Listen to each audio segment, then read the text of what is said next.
Feliz domingo para todos. Les saluda Margarita Oropesa. Bienvenidos a este espacio Abriendo Puertas.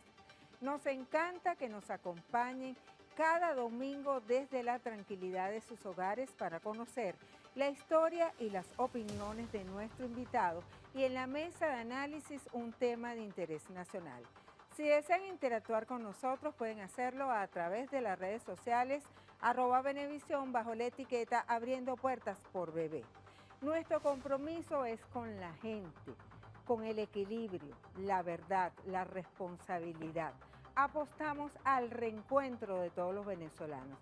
Y recuerden que la educación es la llave que abre la puerta de la libertad. Comenzamos.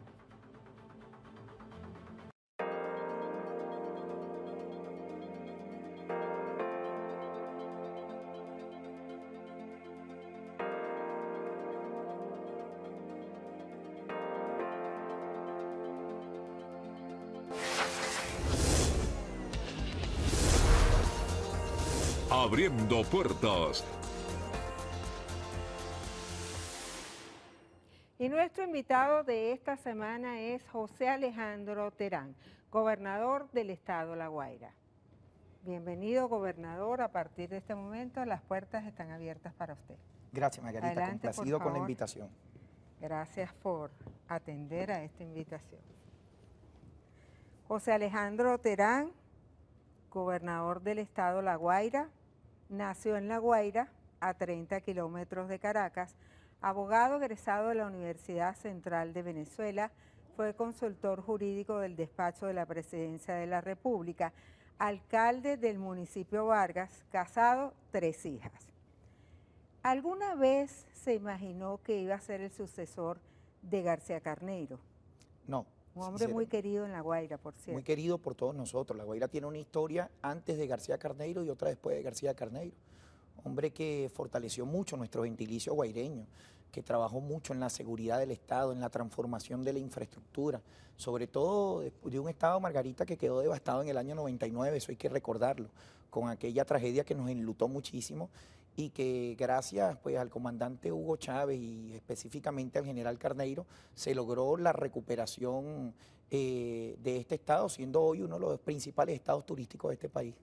En el 2019 se oficializó el cambio del nombre del estado, de Vargas a La Guaira. ¿Cuál fue el propósito? Mucha gente se pregunta, ¿pero por qué? Un tema de identidad. Eso respondía a un clamor de la gente.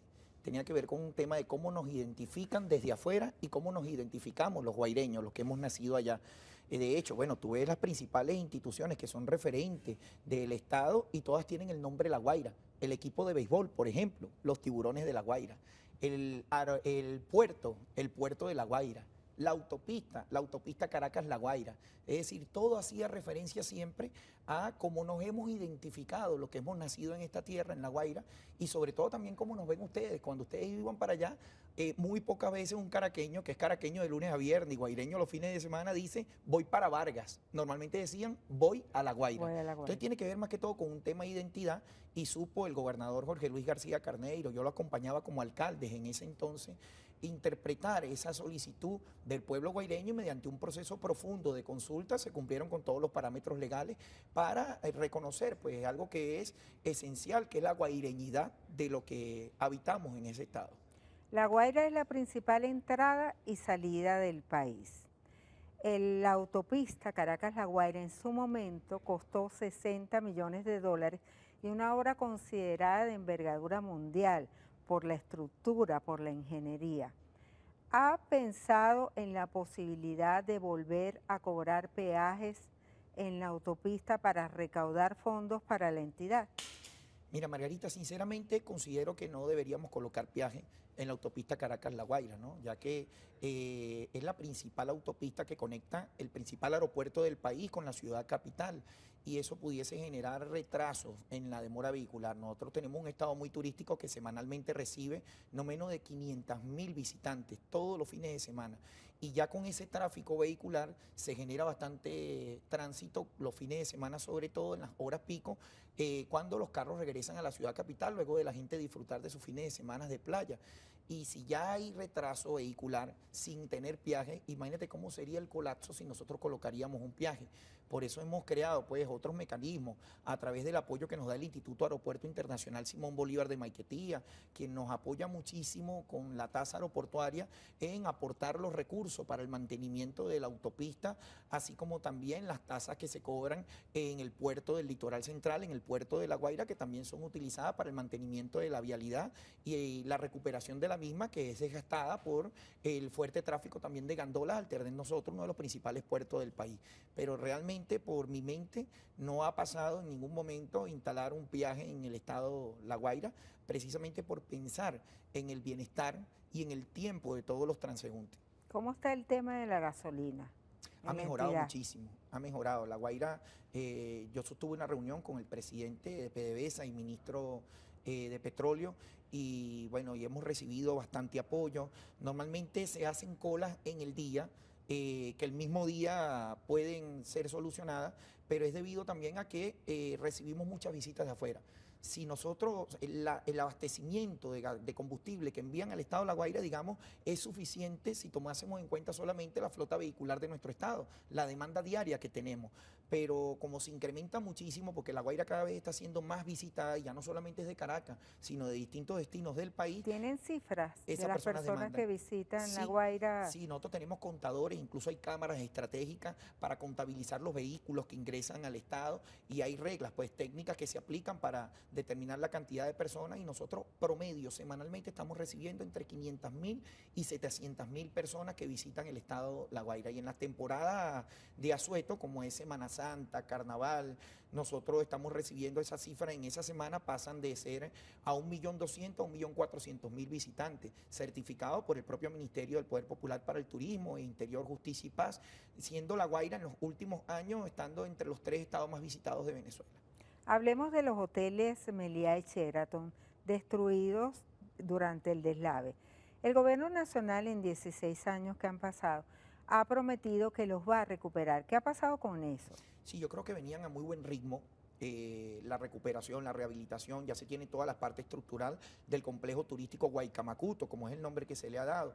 Pero bueno, como es natural, nosotros en los últimos 10 años hemos visto severamente afectados los ingresos públicos del Estado como consecuencia de más de 930 sanciones a PDVSA y al resto de las instituciones del Estado que afectaron el 97% de los ingresos. Por supuesto, al verse afectado el 97% de los ingresos, el gobierno nacional va a priorizar lo que en efecto ha priorizado, que es el abastecimiento de alimentos, que es la recuperación de los servicios públicos, fundamentalmente la salud, la educación a través de las bricomiles. Y bueno, y sin embargo, aún así, el presidente de la República, Nicolás Maduro, hace grandes esfuerzos también en crear las condiciones para seguir apostándole al desarrollo de la economía a partir del motor turístico, incluso con inversiones mixtas. Actualmente no están completamente paralizados los trabajos, pero no van al ritmo que uno desearía como para haber ya culminado esa obra. Y tiene que ver con un tema de disponibilidad de recursos y de prioridades que en este momento pues demanda la nación. Hablando de los servicios públicos, el tema del agua. Mira, Margarita, ese es el principal problema histórico que tenemos en La Guaira, ¿no? Desde que yo estaba niño, tú recuerdas aquel chiste de Mendible, de Radio Rochela, que decía, los habitantes de Catiana se quedan porque no hay agua. Yo me crié cargando tobitos de agua en el barrio Mirabal, en mi casa jamás llegaba el agua. Nosotros hemos venido trabajando, ¿no?, en revertir todo ese proceso, ha sido una de mis prioridades. En un año y medio que llevo de gestión ya llevamos 45 pozos de agua construidos, sistemas de bombeo. Ayer mismo inauguraba yo un sistema de bombeo en la parroquia Maiquetía. La semana pasada le dimos agua completamente al pueblo de Anares a través de ampliar la capacidad de captación de litros de agua por segundo, y ahora Anares tiene agua todos los días de la semana. Así hemos venido nosotros recuperando la capacidad de abastecimiento y estamos trabajando en la recuperación del acueducto Puerto Cruz, Puerto Maya, Chichiriviche, que se vio afectado por las fuertes lluvias el año pasado, y bueno, y hemos trasladado tuberías con Hidrocapital hasta con el apoyo de la Fuerza Armada, vía marítima, porque son lugares bien complejos en la montaña donde tenemos jumbos permanentemente haciendo el trabajo, abriendo vialidades para poder reconstruir ese acueducto que nos permita captar 300 litros de agua por segundo. Nosotros actualmente también ampliamos la capacidad de captación del dique de toma de Naiguatá, captando unos 300 litros de agua por segundo adicionales, y lo que sí ha disminuido ha sido la captación que viene del sistema TUI de Caracas, Y eso tiene que ver en buena medida también por muchas tomas ilegales en la autopista Caracas-La Guaira para sistemas de riego, pues este es el único país donde todavía hay gente que quiere tener sistemas de riego con agua potable, ¿no? Eso no debería ser. Y bueno, y es el gran desafío, Margarita, de verdad que es una de las prioridades que me he planteado como gobernador de la entidad, trabajar incansablemente por mejorar, como lo hemos venido haciendo en efecto, acortar los ciclos y mejorar la distribución de agua potable en nuestro estado. ¿Cuál es la mayor fuente de recursos, de entrada de recursos del Estado? Aeropuerto y el puerto. Realmente la economía de La Guaira es una economía basada fundamentalmente en el comercio portuario y aeroportuario, ¿no? Es histórico por tener nosotros el principal aeropuerto del país y uno de los principales puertos de Venezuela. Según las cargas, el segundo puerto más importante del país, pero con la mejor tecnología construida. Y después podríamos decir que es el turismo, ¿no? La recreación y el turismo. Nosotros tenemos más de 3.700 comerciantes playeros organizados. De La Guaira, por lo menos un tercio de su población depende del comercio playero. Está vinculado a los hoteles, está vinculado a las posadas, a los comercios en general, a todas las 66 playas que tenemos aptas en nuestro estado, en torno a las cuales se ha organizado nuestro pueblo para percibir sus beneficios económicos. La Guaira es una de las zonas económicas especiales. ¿Cuándo se va a reactivar esto? Bueno, eso ha sido un proceso, Margarita, porque hemos querido sentar bases sólidas. No es una zona franca. Nosotros nos estamos planteando crear las condiciones para un plan de desarrollo armónico a largo plazo. Nosotros pensamos la ciudad hasta el año 2050. Es una planificación a largo plazo. La planificamos completamente y le dimos viabilidad económica a través de esta propuesta que aprobó la Asamblea Nacional mediante una ley orgánica y que el presidente decretó a La Guaira como una zona económica especial. Nosotros hemos debatido con todos los sectores económicos de la entidad, con las cámaras de comercio, con todos los frentes organizados y las federaciones de comerciantes de nuestro estado, con las comunas, los consejos comunales, los emprendedores. Ha sido un año completo que nos hemos dedicado a un debate intenso para poder recoger la opinión, las expectativas que tiene el pueblo guaireño en torno a este proyecto de zona económica especial. Ya hemos elaborado, tenemos listo el plan de desarrollo económico de La Guaira, ya que era uno de los requisitos que establece la ley. También se creó la Superintendencia Nacional de Zonas Económicas Especiales y seguidamente se elaboró ya la redacción del decreto y el plan de incentivo para estas zonas económicas especiales. Ya está siendo elevado por la propia superintendencia a la consideración del Ejecutivo Nacional para que es cuestión de días, creo yo, ya en los próximos días estará nuestro presidente dándole buenas noticias al país sobre la zona económica especial de La Guaira. Vamos a hacer una pausa y al regreso seguiremos conversando con el gobernador del estado La Guaira, José Alejandro Terán. Ya venimos.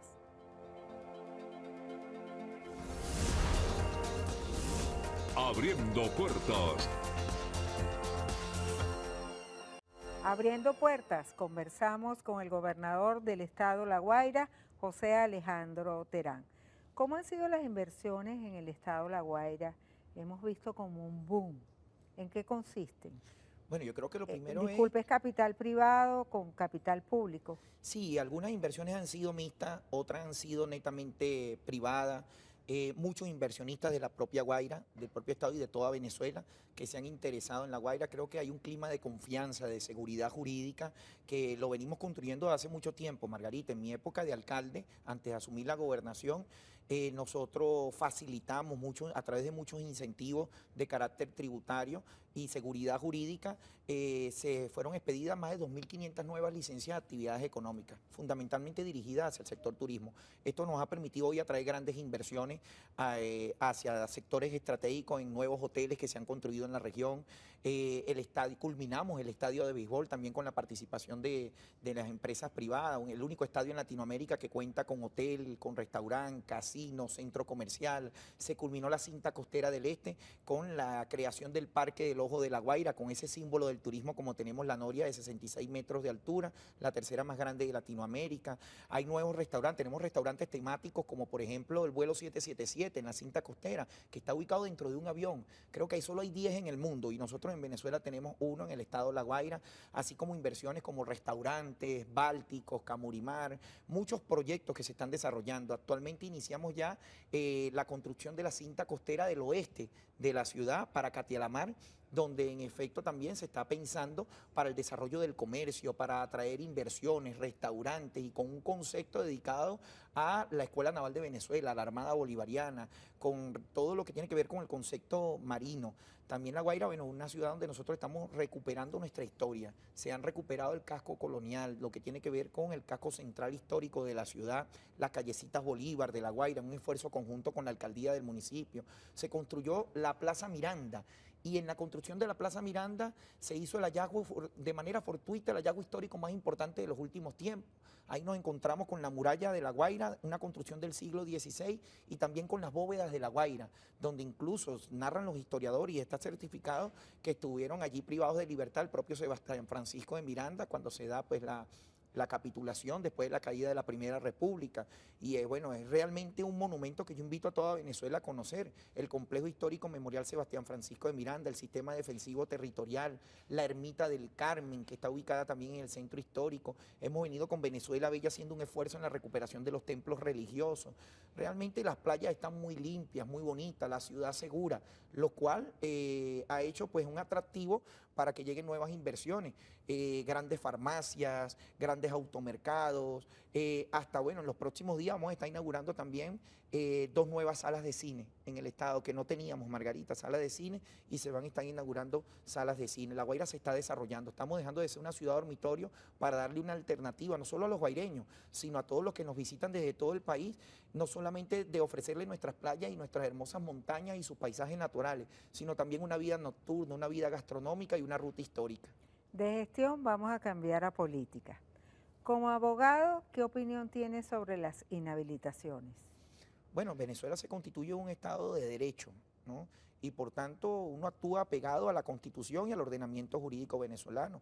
Toda norma tiene un supuesto de hecho y una sanción, pues, ¿no? Si realmente una persona incurre en algún delito, en alguna situación prohibida por el ordenamiento jurídico, tiene que atenerse a las consecuencias a las que haya lugar. Por ejemplo, si tú cometiste acto de corrupción estando en una función pública y se determinó mediante un procedimiento administrativo, el cual puedes recurrir judicialmente también, y bueno, y no lo haces o determinas siendo culpable de actos de corrupción, la consecuencia de esa conducta es que usted termine siendo inhabilitado por un tiempo para el ejercicio de la función Las pública. ve legales, no políticas. No, yo las veo legales, completamente legales. Yo no creo en las inhabilitaciones con motivaciones políticas. Si no está establecido en la Constitución, si no está amparado en una norma jurídica que respete el Estado de Derecho, entonces no creo en ese tipo de inhabilitación. La inhabilitación es una consecuencia de una conducta que está normada en la ley, en el ordenamiento jurídico, en la cual incurre una determinada persona en el ejercicio de una responsabilidad pública que lo imposibilita al ejercicio de un cargo porque ha cometido una falta que se considera de carácter grave. ¿Usted cree que se deben adelantar las elecciones presidenciales? Y por allí se dice que conjuntamente con las presidenciales se pueden hacer las de gobernadores y alcaldes. Bueno, esas son especulaciones, ¿no?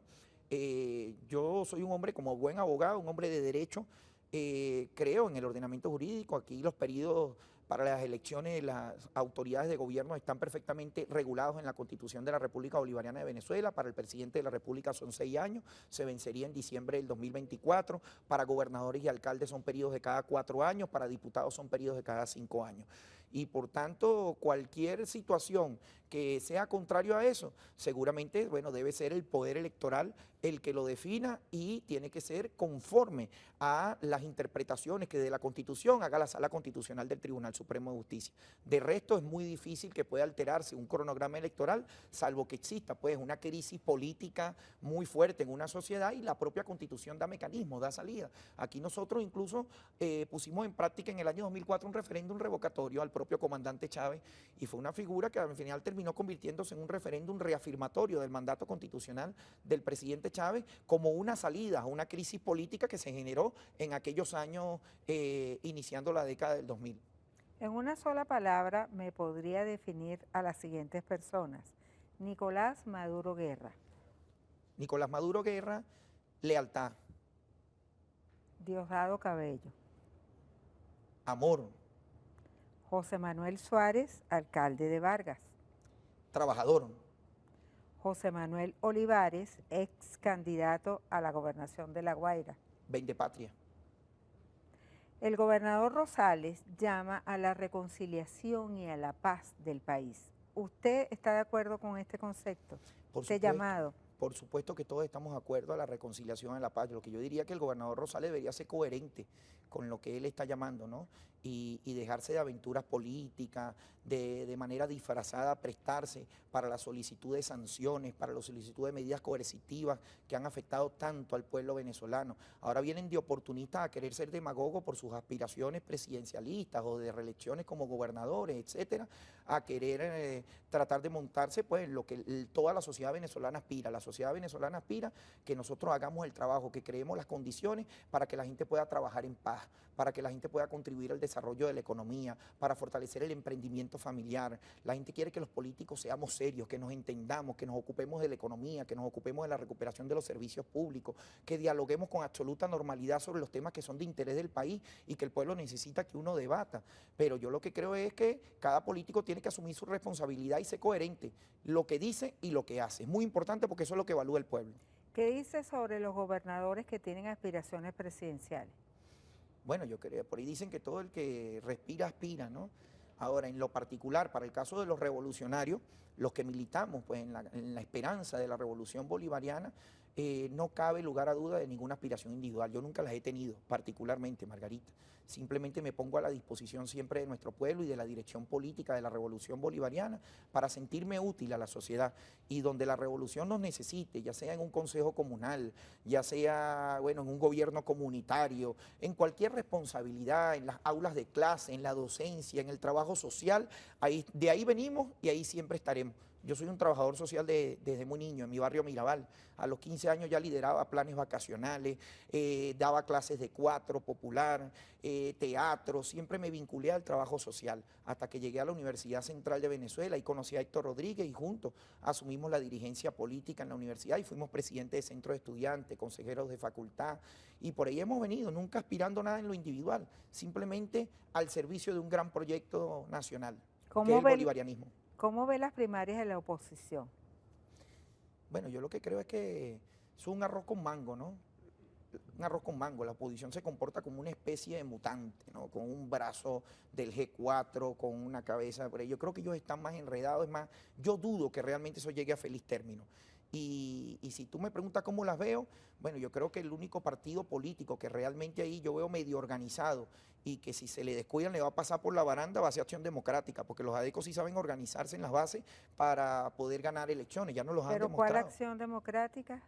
No, bueno, la Acción Democrática, la que está en el Parlamento, la Acción Democrática que realmente tiene las bases. La de Bernabé Gutiérrez. Correcto, la de Bernabé Gutiérrez. No se le descuiden, Acción Democrática. Los otros son más políticos de marketing, son más políticos de redes sociales, de grabar videos, de llegar a una calle, llevar a la gente en un autobús, tomarse un selfie y bueno, y creer que eso ya es suficiente para hacer política. La política es amor, Margarita. La política es coherencia. La política es mirar a la gente a los ojos. La política es abrazar al pueblo. La política, mira, a mí me pasa, muchas veces no tengo cómo resolver problemas porque los recursos siempre son escasos ante las infinitas necesidades, pero uno está siempre con el pueblo ahí, codo a codo, como dice el poeta, expresándole tu solidaridad, luchando junto a ellos en la búsqueda de soluciones a los problemas, y eso lo haces toda tu vida, y el pueblo reconoce eso. El pueblo reconoce quiénes son sus agresores y quiénes son realmente los que siempre han intentado y hemos estado protegiéndolos. Una última pregunta. Si se realizaran de nuevo las elecciones de gobernadores, ¿va a poner su nombre sobre la mesa? ¿Aspira a repetir? Eso no es una decisión mía, Margarita. Eso es una decisión de la dirección política de la Revolución Bolivariana, en este caso del partido en el que yo milito, que es el Partido Socialista Unido de Venezuela, del cual formo parte de la dirección nacional.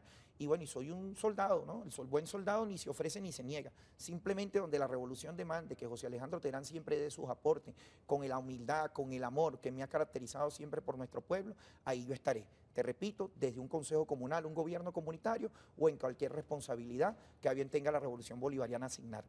Muchísimas gracias al gobernador José Alejandro Terán por estar aquí, por aceptar esta invitación a Abriendo Puertas.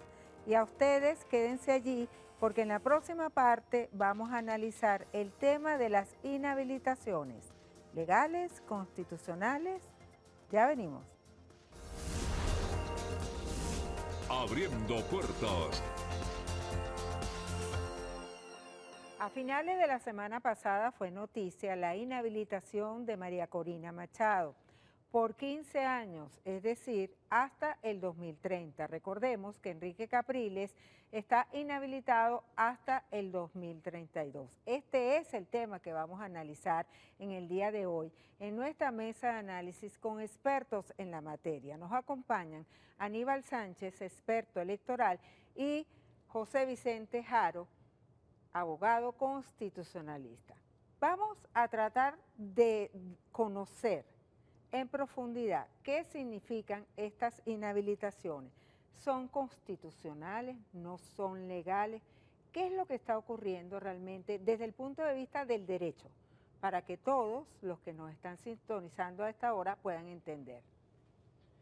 En efecto, desde el punto de vista jurídico, aquí el debate se debe centrar sobre si son constitucionales o no esas inhabilitaciones.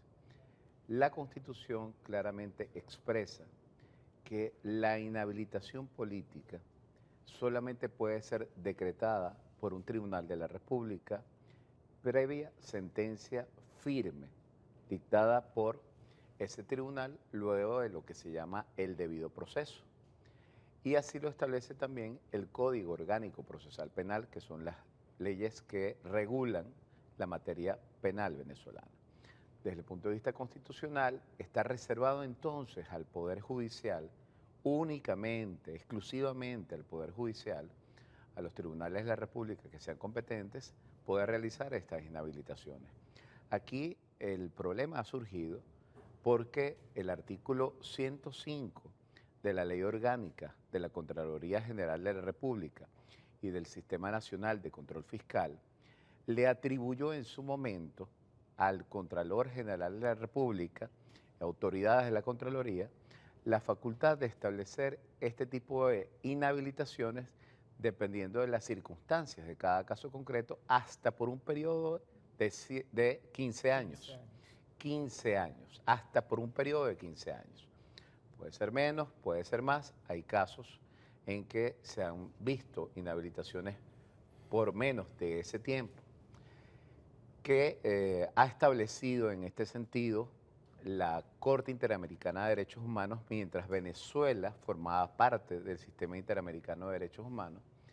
La Corte Interamericana de Derechos Humanos es una decisión de septiembre del año 2011, luego ratificada en noviembre del año 2015, ha establecido que este tipo de inhabilitaciones viola, además de derechos humanos reconocidos por la Constitución venezolana, el derecho a elegir y ser elegido para cargos, para optar a cargos de elección popular, que están establecidos en la Convención Americana de Derechos Humanos.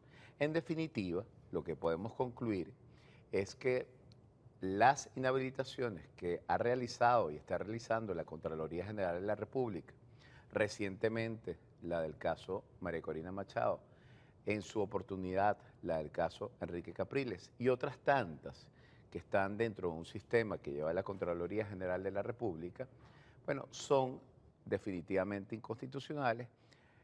Allí pues la Contraloría General de la República está usurpando funciones propias del Poder Judicial, son además violatorias del derecho de la persona al cual se le pone la inhabilitación para optar a cargos de elección popular, pero también afecta el derecho de los ciudadanos para poder elegir de acuerdo a su preferencia. Esto nos debe conducir automáticamente a una consecuencia que establece la Constitución en su artículo 25, que señala que todo acto dictado por algún órgano del poder público que viole o menoscabe los derechos garantizados en la Constitución, derechos y garantías garantizados en la Constitución, es nulo, y las responsabilidades que por dictar ese acto se deriven con respecto al funcionario que lo dictó o quien haya ordenado esa emisión de ese acto, de esa inhabilitación, son responsabilidades que van desde el tipo civil, penal, administrativo, disciplinario, según los casos. Ahora, ¿tiene apelación? Esa inhabilitación técnicamente puede ser, y ha habido casos en los cuales se ha presentado, recordemos que la inhabilitación más recientemente fue suscrita por un funcionario que lleva todos los temas de los procedimientos administrativos de esta naturaleza dentro de la Contraloría General de la República. Allí hay casos en los cuales se ha ejercido un recurso jerárquico ante la autoridad del Contralor General de la República. Eso es lo que llamamos un recurso administrativo. Pero no es obligatorio votar ese recurso administrativo. Técnicamente se puede llevar ante los tribunales del Poder Judicial, ante los órganos competentes del Poder Judicial, y esto sería pues ya a nivel de la jurisdicción, lo que llama jurisdicción electoral, que conocería pues en último término la sala electoral del Tribunal Supremo de Justicia. Eso se puede recurrir, se puede presentar, se puede apelar, si se quiere utilizar un término más coloquial, pero es muy importante que se tenga en cuenta los precedentes que he señalado de la Corte Interamericana de Derechos Humanos, porque son precedentes vinculantes para Venezuela, basados en la Convención Interamericana de Derechos Humanos, basados también en la Constitución, y en los cuales se dijo algo importantísimo, y era el exhorto que se le hizo y la orden que se le hizo al Estado venezolano de reformar la ley orgánica de la Contraloría para suprimir, eliminar el artículo 105 en una sana técnica legislativa, en una sana depuración de lo que es este sistema que se ha establecido de inhabilitaciones. Para adecuar esto a la Constitución, lo lógico es que eso se haga, se reforme esa ley y que este tipo de inhabilitaciones se dejen sin efecto, bien por el órgano de la propia Contraloría General de la República, que siempre frente a un recurso jerárquico, a un recurso de reconsideración de carácter administrativo, o bien a través de los recursos que se pueden presentar ante el Poder Judicial, se pueden dejar sin efecto, con fundamento en todo lo que hemos señalado, y prospectivamente ya lo que llamamos a futuro, es recomendable seguir la instrucción de la Corte Interamericana de Derechos Humanos, reformar esta ley y volver a retomar la regla constitucional que nos impone que solamente un tribunal del Poder Judicial, previa sentencia firme y luego de un proceso y un juicio, determine si hay o no elementos como para poder inhabilitar a una persona luego de que se le haya atribuido una condena en materia penal. Ahora, Aníbal, desde el punto de vista electoral estrictamente, ¿qué consecuencias, qué efecto trae el tema de las inhabilitaciones? Bueno, yo creo que es importante a todo lo que ha aportado el profesor Haro. Me quedaría con esa parte que él dice que es muy importante, de buscar los mecanismos para reformular o, vamos a decir, para modificar la ley de Contraloría General y Control Fiscal, porque esto es una ley que es importante que sepamos que no es nueva, es una ley que está desde el año 2001. Yo he llevado la contabilidad de los casos que se han inhabilitado a nivel de la Contraloría General y son 1.441 casos, ¿okay?, que tenemos conocimiento hasta ahora que se han hecho inhabilitaciones que llamamos nosotros de tipo administrativa. Administrativa porque, como explicó el doctor Haro, la Constitución es bien clara cuando se aplica vamos a decir, una inhabilitación de carácter político.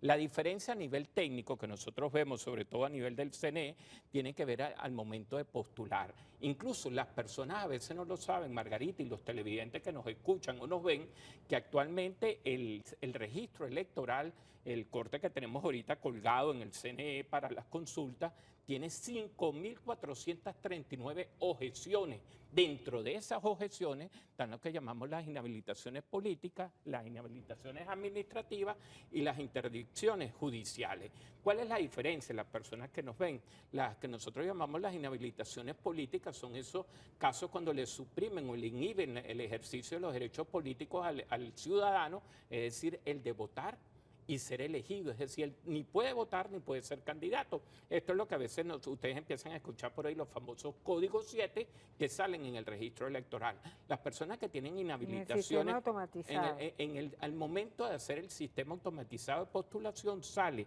antiguamente, antes del 2015, al nosotros hacer nuestra consulta en la página web, salían unas letricas rojas. Usted está inhabilitado para ejercer algún cargo público. Eso no está saliendo ya desde el año 2015. Entonces la gente no sabe cuáles son esos 5.400 ciudadanos que tienen alguna objeción puesta a nivel del CNE.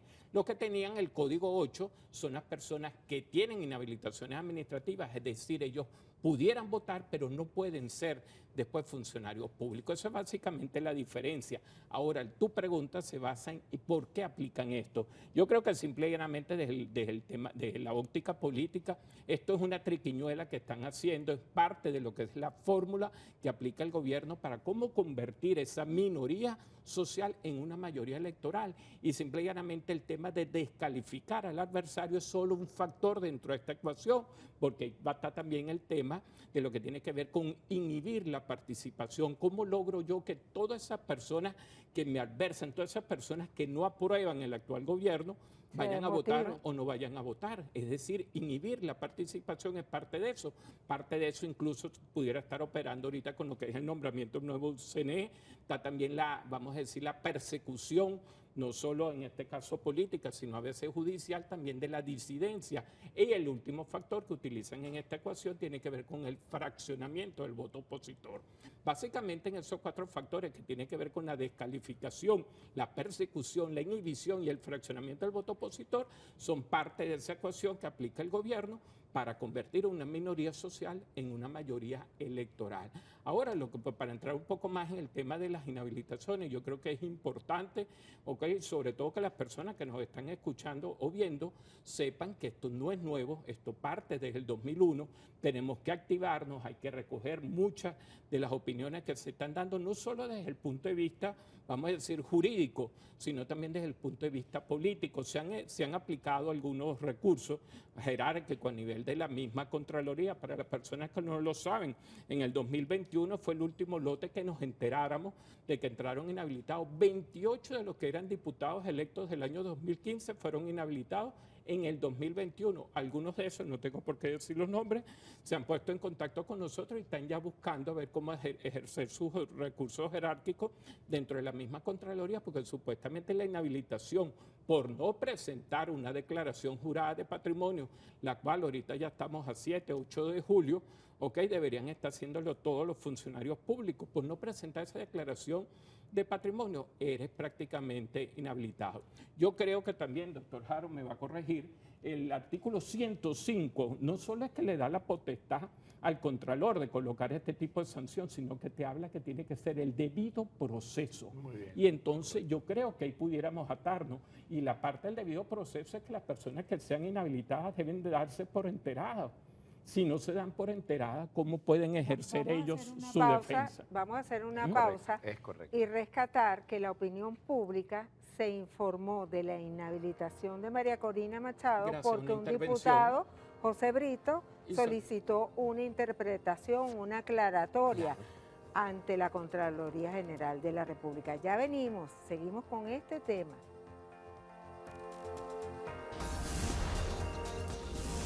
Abriendo puertas. Continuamos en la mesa de análisis de Abriendo Puertas, debatiendo sobre el tema de las inhabilitaciones. Haro, han habido pronunciamientos de la OEA, la ONU, la Unión Europea, el Departamento de Estado norteamericano, varios presidentes, entre ellos Petro, el presidente de Colombia. ¿Qué efectos puede tener estos pronunciamientos como para que se pueda echar para atrás una medida de este tipo? Siempre son importantes estos pronunciamientos a nivel internacional y especialmente cuando estamos hablando de organismos tan importantes como la ONU, que aprobó una Declaración Universal de Derechos Humanos y que también encuentra fundamento para poder concluir que esta es una inhabilitación y en general las inhabilitaciones de la Contraloría son violatorias de los derechos humanos. De la misma manera, aquellos pronunciamientos de la OEA que tienen que ver precisamente con el carácter violatorio de los derechos humanos de este tipo de medidas, tiene mucha relación con lo que mencionaba antes. Hay precedentes de la Corte Interamericana de Derechos Humanos, que forma parte del sistema de la OEA, donde ya esto ha sido determinado y donde ya se le ha recomendado a Venezuela eliminar ese artículo 105 de la Ley Orgánica de la Contraloría. Todo lo que ha hecho la Unión Europea y en general los expresidentes que se agrupan dentro del grupo IDEA y de alguna manera se han expresado en este sentido, incluso mandatarios, jefes de Estado de otras naciones, están generando, yo creo, una matriz de opinión importante, positiva, puede servir de reflexión a las instituciones venezolanas, en este caso a la Contraloría General de la República, porque siempre existe la posibilidad, por una parte, de que se presente un recurso jerárquico por parte de los representantes judiciales de María Corina Machado, o de la propia María Corina Machado. Siempre se puede presentar algún recurso ante los órganos del Poder Judicial venezolano, más allá del debate si eso es conveniente o no jurídicamente, políticamente, pero en todo caso la Contraloría General de la República tiene la facultad, la potestad en ejercicio de lo que los abogados llamamos la autotutela administrativa, de revisar sus propios actos y dejarlos sin efecto cuando determine que esos actos son nulos. Y uno de los supuestos para determinar que sus actos son nulos es cuando sean violatorios de la Constitución o de derechos humanos, como el derecho a elegir y ser elegido, que en este caso se podría centrar en un fundamento que está en el artículo 25 de la Constitución. Creo que tiene valor y puede servir de elemento de justificación para una rectificación de las instituciones, tratando de abrir el juego democrático hacia no solamente las primarias, sino hacia una representación más plural de las candidaturas en las elecciones presidenciales del año 2024. Y yo quiero citar el comunicado del Departamento de Estado de Estados Unidos, que apoya el derecho constitucional del pueblo venezolano a elegir a sus dirigentes mediante elecciones libres y justas. Totalmente. Es lo que se llaman elecciones auténticas, porque para poder garantizar eso que bien dice el Departamento de Estado de los Estados Unidos de América, lo que se tiene que cumplir es una serie de parámetros que precisamente garantizan elecciones auténticas, y dentro de ese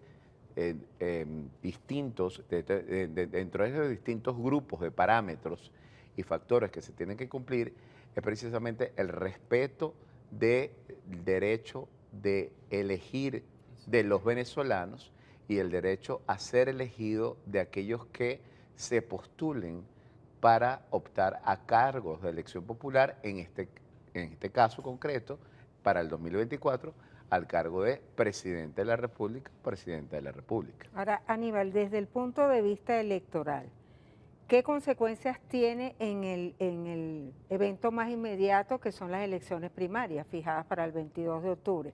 ¿Tú crees que la gente se va a movilizar, a votar, a participar, a emitir su opinión? En lo inmediato, que las tenemos ya.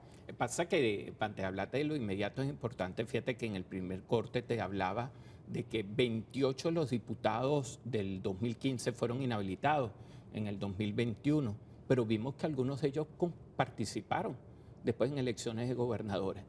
¿Qué ocurrió en ese momento? Y no ocurrió ninguna reforma, no hubo intervención del Departamento de Estado. ¿Y cómo lo dejaron participar? Simplemente entramos a la palabra que a veces la gente le da purito a escuchar, una negociación, un diálogo político entre las partes. Y yo no saco ahorita de esa ecuación. O sea, que perdona que te interrumpe, la solución no sería legal, sino política. No, la solución podría venir, porque que ocurran los cambios jurídicos pueden ser productos de un diálogo, ¿ok? De un convenimiento político, y probablemente ese convenimiento político puede ser mediado, ¿ok? Necesariamente no es directo, pueden estar cualquiera de estos organismos que hemos nombrado, la ONU, la OEA, cualquiera de esos, hasta la misma iglesia pudiera estar participando. pero incluso en el 2021 no participaron muchas esas personas y muchos de esos diputados inhabilitados fueron candidatos. Entonces ahora lo que tú me dices, ¿cuál es el efecto que pudiera tener indudablemente sobre las primarias? Indudablemente eso va a depender mucho del manejo comunicacional de cada comando de campaña. Esto no es nuevo, incluso cuando un comando de campaña X, no quiero decir nombre, empezó a hablar que aquel candidato no se podía inscribir porque está inhabilitado, la respuesta de ese candidato a este fue: tú también estás inhabilitada. Y no es nuevo, era desde el 2015. Entonces a veces cómo Pero se se manejan creía que era hasta el comunicación. 2016, que era vencía en el 2016, se creía. Se creía, tú mismo lo estás diciendo, pero se creía. Por eso era tan importante cuando tú decías de por qué ahora sabemos de esta inhabilitación por 15 años, porque hubo la intervención de un diputado que fue a la Contraloría General de la República a pedir que le aclararan el estatus. Y cuando él pidió que le aclararan el estatus, no fue solo esa candidata, fue de varios, ¿ok? De varias personas. Yo creo que hay que seguir, como le decía el doctor Haro, hay que a veces leerse bien ese artículo 105, porque incluso el 105 no te habla del debido proceso, te habla incluso de que hay que mantener actualizado el registro de inhabilitados. Y eso no lo sabemos. Como algunos de los que nos están escuchando a lo mejor está inhabilitado y no lo sabe, ¿ok? Porque no es solo esa lista de 5.400 que tienen las objeciones en el CNE, yo creo que indudablemente también el efecto político que ellos están buscando es también inhibir, así como te hablaba, en tratar de inhibir en una elección nacional, van a tratar de inhibir también en el proceso de primaria, un proceso de primaria que indudablemente no es tema de este programa de hoy, pero que indudablemente está un poco confuso. Estamos apenas a 18 semanas de que eso ocurra y todavía no sabemos quiénes pueden votar. Es decir, no me han dicho cuál es el registro. Tampoco sé dónde puedo votar. Yo no sé todavía dónde van a estar los centros de votación. ¿Cuál es el sistema de votación? Algunos, bueno, sabemos ya que es manual, que es sin el CNE, pero ¿cuál va a ser el sistema? ¿Cómo van a contar? ¿Quiénes van a cuidar esos votos? Son muchos aspectos que indudablemente están ahorita operando en función de las primarias, que no es solo el tema de las inhabilitaciones. Algunos también en el tema de las inhabilitaciones, cuando lo atan al tema de la primaria, llegan y dicen, bueno, si tú no te puedes inscribir, tú escoges algunos. Algunos piensan que el mecanismo tiene que ser como la apuesta de caballo a placer, es decir, que el que llegue a segundo prácticamente está inhabilitado. Pero O también el consenso. pero pudiera pasar incluso lo que pasó en Barinas. A veces el tema también de cómo manejan las inhabilitaciones, los comandos de campaña suelen utilizarlo, vamos a decir, para motivar algunos factores, para crear esa, vamos a decir, aquella respuesta automática de solidaridad que prácticamente la hemos vivido en los últimos 15 días. No todo el mundo que se pronunció a favor de X candidata porque le inhabilitaron, en su interior está realmente alegre o esa es su opinión realmente. Hay muchos de esos pronunciamientos que son en automático. Fíjense lo que pasó en Barinas. Porque te puede pasar a ti. Exactamente, el día de mañana te puede pasar a ti. ¿Qué pasó en Barinas? En Barinas inhabilitaron a Superlano incluso después de ser electo. Y a la esposa, y inhabilitaron al esposo y al siguiente, el de repuesto y todo eso, y no lo sabíamos. Eso pudiera ocurrir también en las primarias, el tema de las inhabilitaciones, si no se les pone un coto, un problema que estamos arrastrando desde el año 2001, un problema que ya lleva 1.441 inhabilitados oficialmente. Hay algunos por ahí que todavía no pudiéramos saber porque no hay un registro actualizado de ese momento para que los abogados puedan después ejercer los recursos a los distintos niveles. El TCJ, por cierto, que es a veces en la casa donde nos corresponde a veces al solicitar las interpretaciones, 2008, 2019, incluso marzo del 2023, ya se pronunció, sabiendo todo lo que ha explicado el doctor Haro, del artículo 25, el 5, el 62 de la Constitución, el 21 de la Declaración de los Derechos Humanos, pero se han pronunciado y han dicho que el Contralor tiene la potestad de colocar esas sanciones administrativas hasta por 15 años. Ahora, doctor Haro, ya para finalizar el programa, ¿cuál es la conclusión que podemos sacar para que el pueblo que nos ve a esta hora, la gente que nos ve a esta hora, saque su propia conclusión, en cortico? Sí, la conclusión definitivamente es que estas inhabilitaciones son inconstitucionales. Al ser inconstitucionales no tienen efecto jurídico alguno. Son además violatorias de derechos humanos y por lo tanto se impone aquí que el electorado, con mayor razón frente a este tipo de medidas que ya se ha aclarado la naturaleza que tienen, participe en las primarias cuando se defina todo lo correspondiente a las primarias y siga con el ánimo de participar entusiastamente en las elecciones presidenciales. Este tipo de situaciones se pueden terminar resolviendo en negociaciones complejas a través de herramientas jurídicas y políticas que terminen abriendo a los ciudadanos venezolanos las posibilidades de ejercer su derecho a la elección y las posibilidades y probabilidades de que personas que están aspirando a la presidencia de la República puedan optar a esos cargos y que el ciudadano, el pueblo, tenga la última palabra. Aníbal, cortico.